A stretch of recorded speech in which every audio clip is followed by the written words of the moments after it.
കുറച്ച് ദിവസം മുന്നേ നമ്മുടെ വണ്ടി ചെറുതായിട്ടൊന്ന് ആക്സിഡന്റ് ആയിട്ടുണ്ടായിരുന്നു കേട്ടോ. അടച്ചോന്റെ കനി കൊണ്ട് വേറെ വലിയ കുഴപ്പങ്ങളൊന്നും ഉണ്ടായില്ല. വണ്ടിയുടെ സൈഡ് മിറർ ഒന്ന് പൊട്ടിപ്പോയി. ഈ സംഭവം നടന്നിട്ട് 1-2 ആഴ്ചയായി. അന്ന് മുതൽ ഈ വണ്ടിയുടെ സൈഡ് മിറർ അന്വേഷിച്ച് നടക്കാൻ തുടങ്ങിയതാണ്. കഴിഞ്ഞ ശനിയാഴ്ച രാവിലെ റൂമിൽ നിന്ന് ഇറങ്ങിയിട്ട് വൈകുന്നേരം വരെ ഈ ഒരു മിറർ അന്വേഷിച്ച് ഒരുപാട് പൊളി മാർക്കറ്റുകളിലും ഷോപ്പിലൊക്കെ കയറി ഇറങ്ങിയെങ്കിലും സാധനം കിട്ടിയിട്ടുണ്ടായിരുന്നില്ല.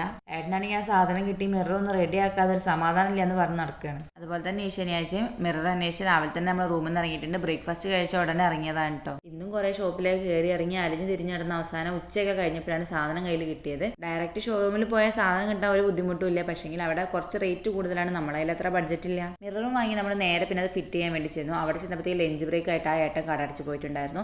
പിന്നെ നമ്മൾ അവിടെയും കുറേ നേരം വെയിറ്റ് ചെയ്യേണ്ടി വന്നിട്ടോ. ഇപ്പോൾ ഒലം വെയിലത്ത് ഇങ്ങനെ അലഞ്ഞ് നടന്നിട്ട് രാവിലെ റൂമിൽ നിന്ന് ഇറങ്ങിയതല്ലേ, ഞങ്ങൾ രണ്ടാളും നല്ലോണം ടയർഡ് ആയിട്ടുണ്ടായിരുന്നു. അങ്ങനെ വർക്ക്ഷോപ്പിൽ ചേട്ടൻ ലഞ്ച് ബ്രേക്ക് ഒക്കെ കഴിഞ്ഞ് വന്ന് മിററൊക്കെ സെറ്റ് ചെയ്ത് വണ്ടി ഫുള്ള് സെറ്റായി നമ്മുടെ കൈ കിട്ടിയപ്പോഴത്തേനും സന്ധ്യ ആയിട്ടുണ്ടായിരുന്നു. അപ്പോഴത്തേനും ആകെ ക്ഷീണിച്ച് തലവേദന കിടക്കാൻ തുടങ്ങിയിട്ടുണ്ടായിരുന്നു. പിന്നെ ഞങ്ങൾ നേരെ പോയുള്ള ചായയും കുടിച്ചിട്ടാണ് റൂമിലേക്ക്